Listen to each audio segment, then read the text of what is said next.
Morning, everybody. Afternoon, good evening, whatever time of day it is you're watching this. Sorry for the noise. I'm sitting outside this morning. I wanted the dragons in the background.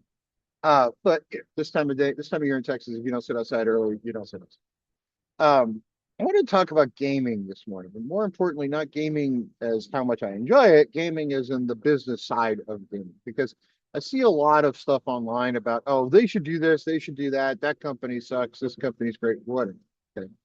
Um, and I've had people approach me the stage of life I'm at saying, hey, trying to start a gaming company. Can you help raise money? Can you do whatever? I've had some people come at me and say, hey, can we go raise enough money to buy Dungeons and Dragons from Hasbro? And I do have connections and kind of big enough to do that. I'm not one of them personally, but I do know some people, it could be done. It's not difficult to go raise money if you have a good story and you can show a return on investment.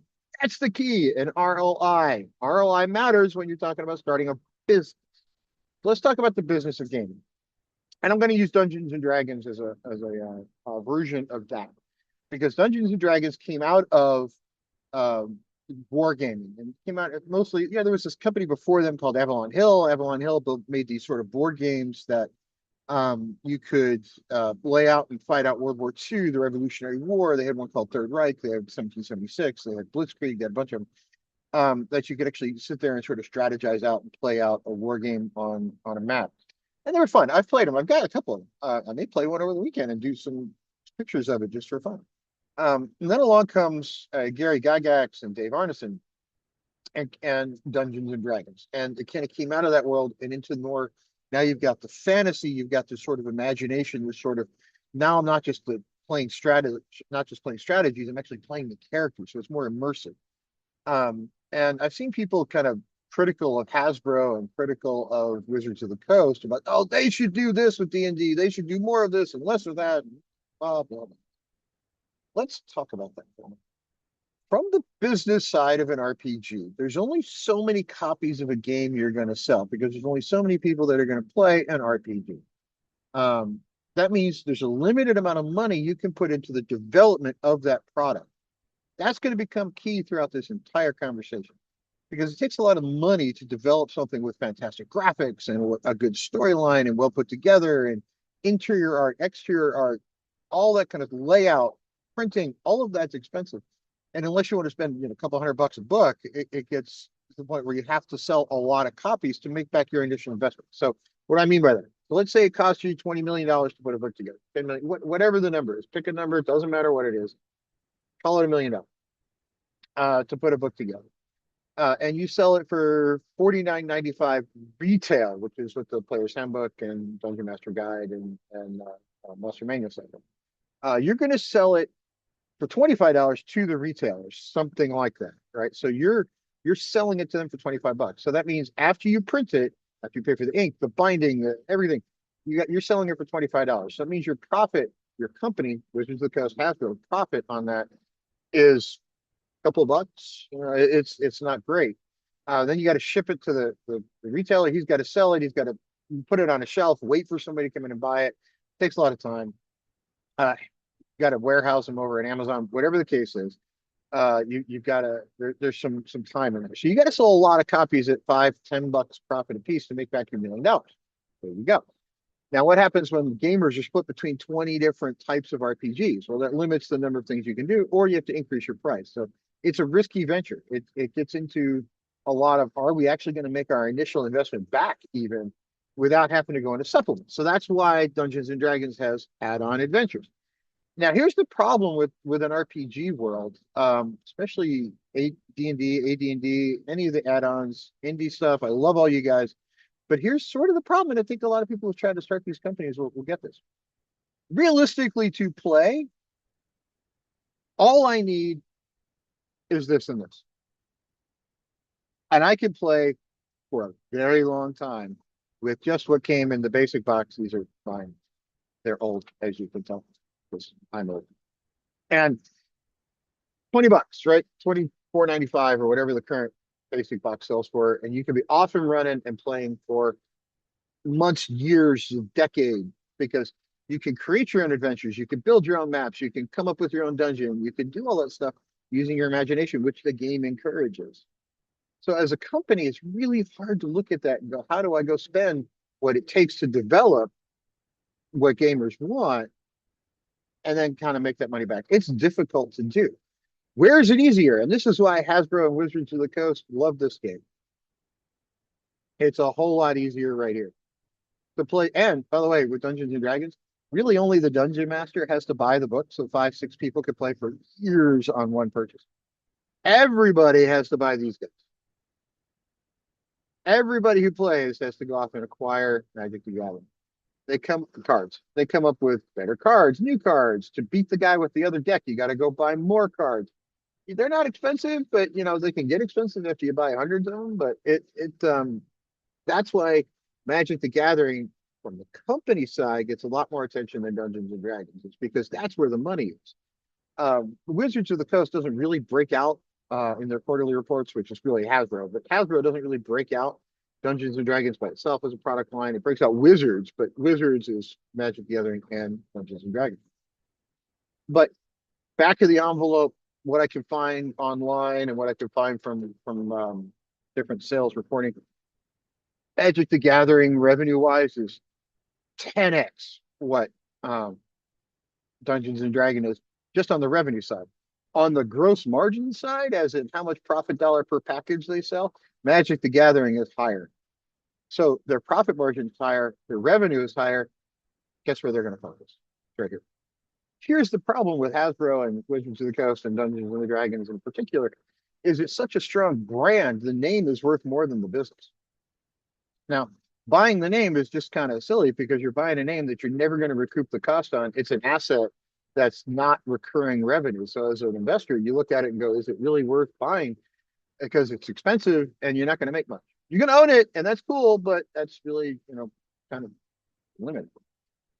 That's why you see a lot of add-on things. You see a lot of Dungeons and Dragons board games. I've got a couple of them. I posted some of them. You see a couple Dungeons and Dragons little card games, Dungeon Mayhem, a few others.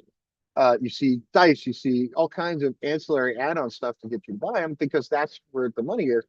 And hopefully you'll come back and buy more and more of it. That's because companies are companies. They have to make money so that they can pay people because we all want to go to a job where we actually get paid. But if the company spends more to put a product out than it brings in, that's kind of what happened to TSR, right? They put out so many products so quickly and their development costs were so high. There were certain worlds where they were never going to recoup that cost. It just wasn't going to happen because it just paying all the people to do all the work. And they paid them reasonably well for the time period was more than they were going to sell in copies because of that gross margin. Right? So you got to make back your money over time. So unless you charge a lot, your margins are down here. You got to sell a lot of copies to recoup your initial investment. Now, let's go over to video games. And part of the problem with RPGs and board games and everything else is now there's a lot more choices than there were then, right? So your entertainment time is there's only so much of it, right? I only have so much time off of work or with kids. I love my kids. I spend a lot of time with them, but I only have so much time where I'm not working, so I have so much entertainment time. It applies to everybody. You have to go earn a living. You have to go do other things to clean your house, cook dinner, do dishes, whatever. So your your entertainment time is limited. Well, when Dungeons and Dragons came out, cable TV wasn't a thing. The internet wasn't a thing. All these social media wasn't a thing. All those other things didn't exist. So your entertainment time, you had limited options. So more of it could go to RPG. So now you're shrinking the possible playing field of role-playing game guys by all these other options. And that's cool. I get it. That's just the world we live in. Now, let's go over to the video game side. Video games are facing the same problem. So they're getting to the point where the development of a new video game, and I looked up the numbers this morning, in some cases exceeding $100 million. GTA 6 are saying could reach $1 billion. And then people get mad when they turn it into a subscription service because if they were going to put $1 billion into a game, they're only going to sell 100,000 copies of it. You know how much it would have to cost for you to buy that game? It'd be insanely expensive. So they've come up with ways to get you to pay monthly recurring to recoup that cost. Well, it's not that they just they're companies, right? They've got to pay people. They've got to recoup that money, or they're never going to be able to make the next game. Right? So, I spent $1 billion, but I only brought in 400 million. Hey, let's do that again, right? Nobody's going to do that. That's not the way the world works. So you've got to find a way to at least break even or hopefully make some money. Otherwise, you can't continue to pay people. And that's what happened to TSR. They had some bad business decisions. with distributors. They had some bad management where they tried to put out different games that weren't making any money. There was even a joke at one point in TSR, and I read it somewhere, that they were putting out Buck Rogers stuff, and nobody was buying it, but they kept putting it out. But somebody at the top owned Buck Rogers and whatever. And the joke was, hey, we're going to keep putting it out until you buy it, right? So they had all this Buck Rogers stuff, nobody was buying. And that happens, right? Sometimes you make a game and nobody buys it. And I'm sure there's been some indie houses that have suffered that problem. It's like, ooh, they're going to make a game cost 10, 15, $20,000 at a minimum to really get stuff going. You got to pay artists, you got to pay whoever, and printers and everything else. And your recoup is 4 grand. Well, great, you just lost $6,000. You're not going to do that too many times for the love of the game, right? That's not the way it's going to work. So from a business side, gaming is tricky. And I think we're seeing that now in Xbox laying off a lot of people. So Xbox are laid off like half of their workforce in the video game side because video game revenue is down while down overall, whereas costs are up. And even if revenue stayed flat, which maybe it has, but yeah, and your costs go up, you still have a problem where you're spending more money than you're making. So don't look at these layoffs and say, oh, that's just a big company being whatever. It's a big company saying, hey, we're Microsoft. The video game division is losing money. These guys over here are making money. We can't keep that up, right? You have to look at that from a business side and say, hey, look, losing money, there's only so many levers I can pull. And um, one of those is people, right? You can cut costs a lot of ways, but eventually you wind up where you can't really cut costs anymore, and cutting people is about the only lever left because people do cost money. Employees are expensive. And I get it. Everyone wants to get paid. I go to work. I don't work for free, right? That's not the way it works. People don't want me to, but I don't work for free. And it's just the nature of the industry. And otherwise, you can't continue to pay your people. Yeah, maybe you could take some money from Microsoft Office and throw it over here to a gaming division, but that's not the way it works, right? That they don't look at the Microsoft is not going to look at it that way. They're going to look at those as separate things. And if the gaming division is losing money, you're going to lay people off of the gaming division, and they do. I think they let off like 50% of people on Xbox. It was brutal.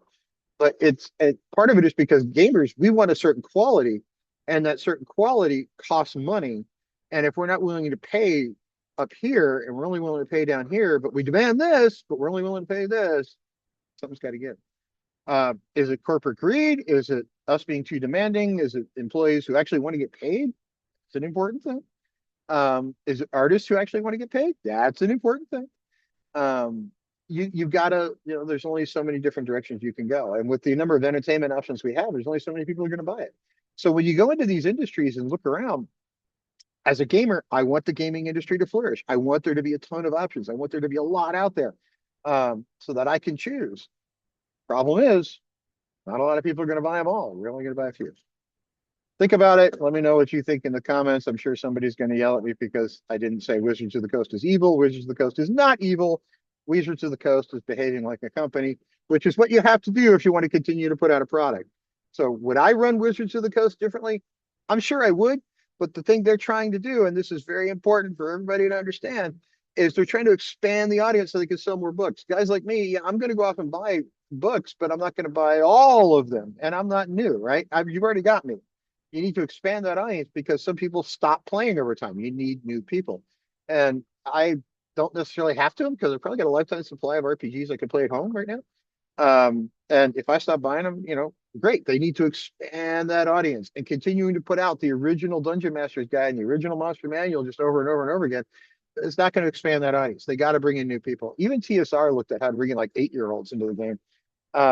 They brought in a videographer or something to pull in and try to do an instructional video to literally teach 8-year-olds how to play Dungeons and Dragons on VHS, I think. But yeah, so everybody tries to expand that audience set, and you can either do it one way or the other. And Wizards of the Coast is just trying to do that. And I get maybe you don't agree with how they're trying to do it, but you've already bought books.